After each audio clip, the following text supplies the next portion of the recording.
Boa noite, pessoal. Que a paz e o amor de nosso Divino Mestre Jesus estejam entre nós, hoje, agora e sempre.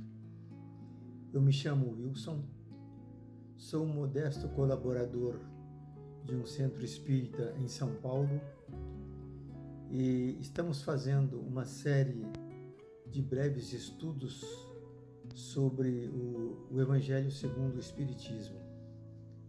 Então vamos a uma prece inicial.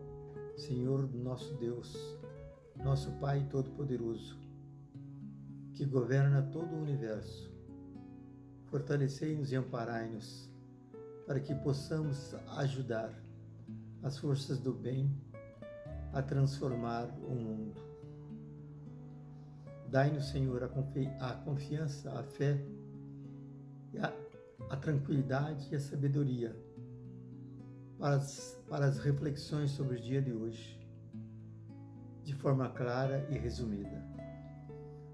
Hoje vamos estudar o capítulo 4, intitulado Ninguém pode ver o reino de Deus se não nascer de novo. O que significa nascer de novo? A resposta é a mais simples possível. Sabendo que Deus nos criou como espíritos pobres e ignorantes, conforme a questão número 115 do Livro dos Espíritos, Ele não poderia colocar leis de difícil entendimento em nossas mentes.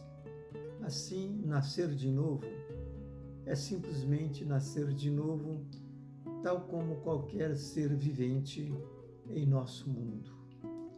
Nós poderíamos dizer também que, em sentido figurado, nascemos de novo quando evoluímos moralmente e acessamos as primeiras leis divinas em nossa consciência, e então descobrimos que somos seres espirituais e que nosso corpo é apenas uma veste descartável que voltará a ser pó, mas nós espíritos seguiremos em frente, prosseguiremos em frente para outros mundos, em novas jornadas evolutivas. Vamos refletir sobre a reencarnação, que é bem diferente de ressurreição. A ressurreição supõe o retorno à vida do próprio cadáver, mas a ciência demonstra que isso é impossível. A palavra ressurreição só podia ser aplicada unicamente a Lázaro, ressuscitado por Jesus no 4º dia após o seu sepultamento.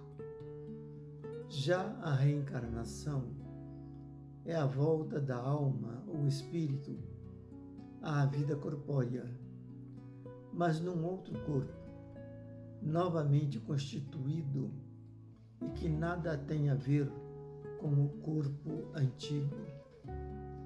O texto que estamos estudando mostra diálogos entre Jesus e seus discípulos abordando a reencarnação.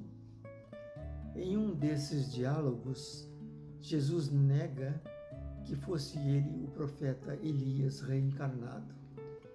Jesus ainda acrescenta que Elias já tinha vindo e que não o reconheceram e fizeram dele o que bem entenderam. Ora, os sábios, as pessoas que estudam esse assunto, afirmam que João Batista foi a reencarnação do profeta Elias.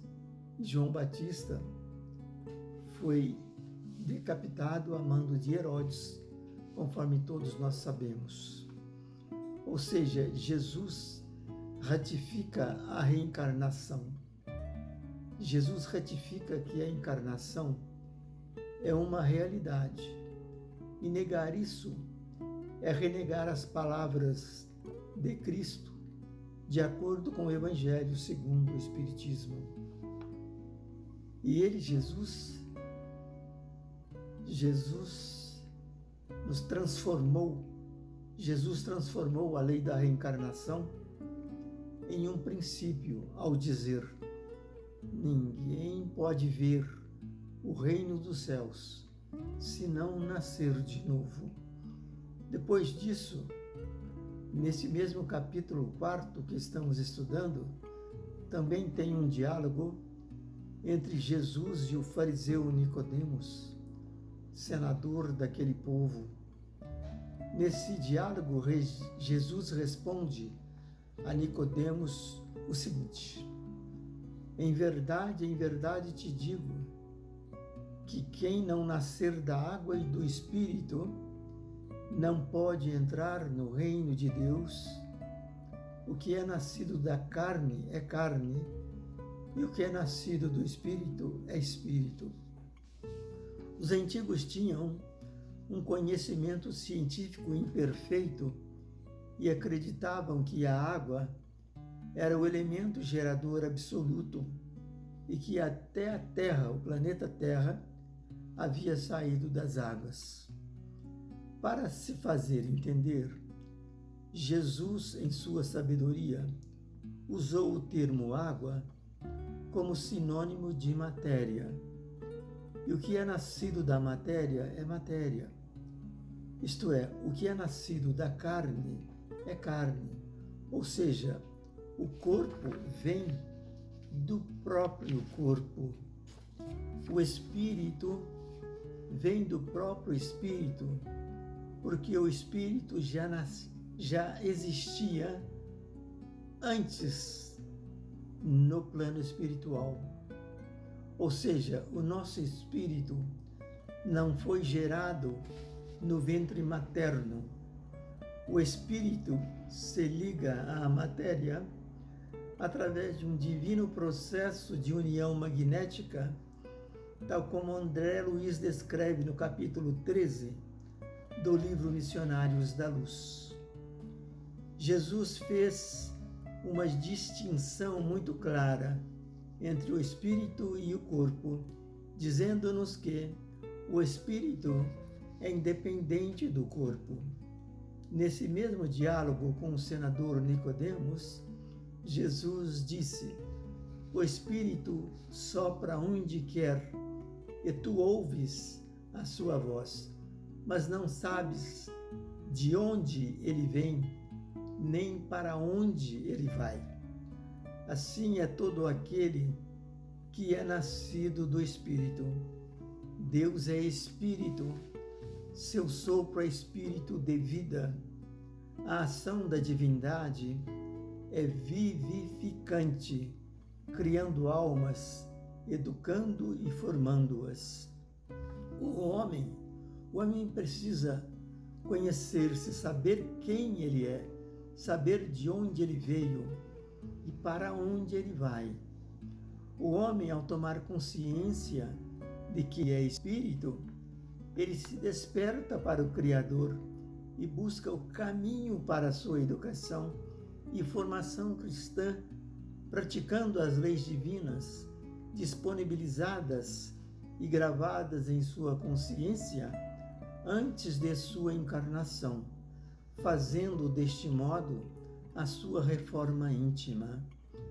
Assim, o homem evoluirá gradualmente e, reencarnando em mundos cada vez melhores, atingirá a perfeição e um dia será felicitado por Deus Pai, no mundo dos espíritos puros.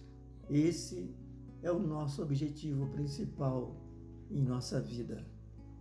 Nós podemos finalmente dar o próprio testemunho sobre a reencarnação. Desde há muitos anos em nosso planeta Terra, a espiritualidade amiga tem antecipado a homens comuns como nós que um ente querido está prestes a reencarnar em nossa família.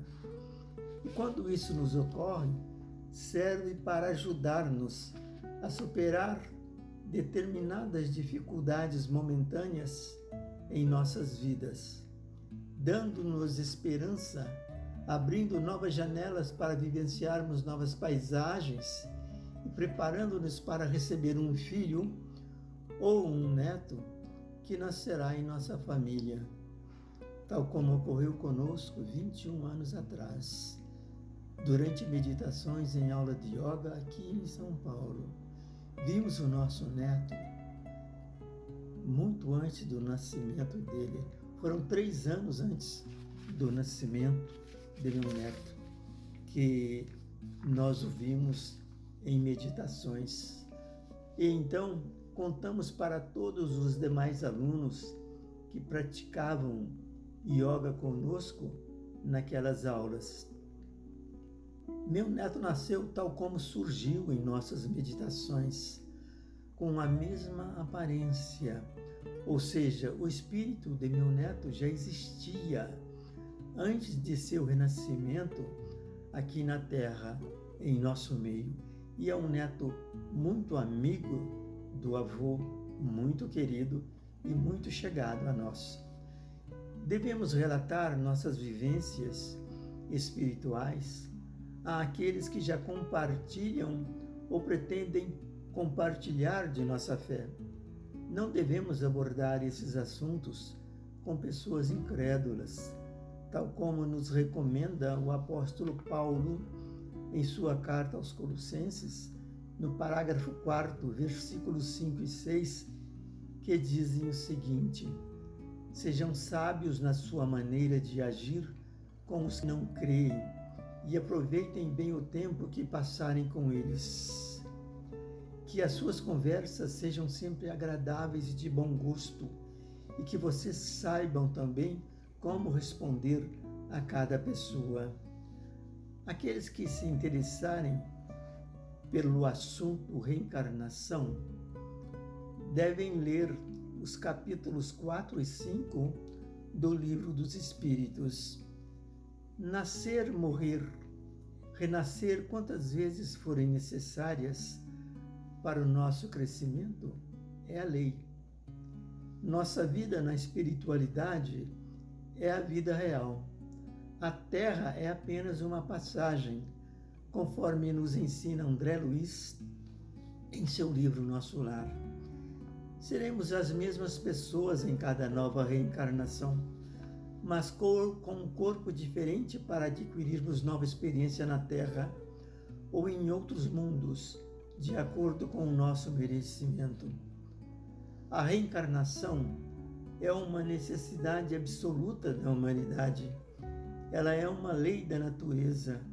Somente a reencarnação nos pode explicar e justificar todas as anomalias e todas as injustiças aparentes da vida. Assim nos ensina o Evangelho segundo o Espiritismo.